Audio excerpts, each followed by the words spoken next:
পহেলা April থেকে দেশজুড়ে শ্রমিক স্বার্থবিরোধী নতুন শ্রম কোড কার্যকর করার সিদ্ধান্তের প্রতিবাদে উত্তাল হয়ে উঠল উদয়পুর। বুধবার দুপুরে সিআইটিউ উদয়পুর মহকুমা কমিটির উদ্যোগে এক বিশাল বিক্ষোভ মিছিল ও প্রতিবাদ সভার আয়োজন করা হয়।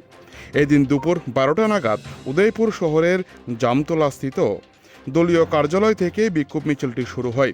মিছিলটি শহরের প্রধান প্রধান পথ পরিক্রমা করার সময় শ্রমিক স্বার্থবিরোধী আইনের বিরুদ্ধে স্লোগানে মুখরিত হয়ে ওঠে। এরপর মিছিলটি জেলা শাসকের অফিসের সামনে গিয়ে এক পথসভায় মিলিত হয়। এদিনের এই প্রতিবাদী কর্মসূচিতে উপস্থিত ছিলেন বামপন্থী সংগঠনের শীর্ষ স্থানীয় নেতৃবৃন্দ তথা সিআইটিউ রাজ্য সম্পাদক দিলীপ দত্ত, সিআইটিউ মহকুমা সম্পাদক প্রদীপ সাহা ও কৃষক সভার সর্বভারতীয় নেতা নিতাই বিশ্বাস প্রমুখ। পথসভায় বক্তব্য রাখতে গিয়ে নেতৃবৃন্দ কেন্দ্র ও রাজ্যের বিজেপি সরকারের করা সমালোচনা করেন। বক্তারা অভিযোগ করেন যে নতুন শ্রম কোড প্রবর্তনের মাধ্যমে শ্রমিকদের দীর্ঘ লড়াইয়ের অর্জিত অধিকার কেড়ে নেওয়া হচ্ছে এবং কর্পোরেট স্বার্থকে অগ্রাধিকার দেওয়া হচ্ছে। অবিলম্বে এই শ্রমিক স্বার্থ বিরোধী কোড বাতিলের দাবি জানান তারা। বামেদের এই কর্মসূচিকে কেন্দ্র করে কোনো অপ্রীতিকর ঘটনা এড়াতে উদয়পুর শহর জুড়ে ব্যাপক নিরাপত্তা ব্যবস্থা গ্রহণ করা হয়।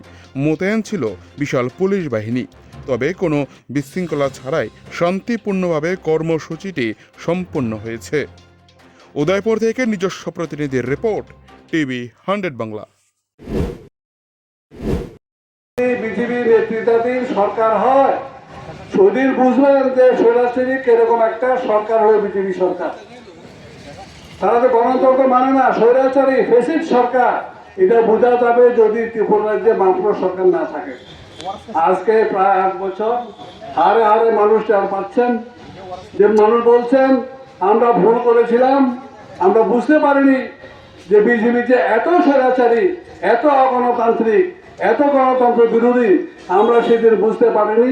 অনেক কিছু পাবো বলে তারা আশা দিয়েছিল, লোভে পড়ে মানুষ ভুল করেছিল এবং যার জন্য আজকে মানুষ হারে হারে টের পাচ্ছেন। এবং একটু সুযোগ পেলেই কিভাবে ত্রিপুরা থেকে এই স্বৈরাচারী আদাফেসি সরকারকে উৎখাত করা যায়, নিক্ষেপ করে ফেলে দেওয়া যায়, মানুষ সে অপেক্ষা আছেন, সেজন্য মানুষ তৈরি হচ্ছেন।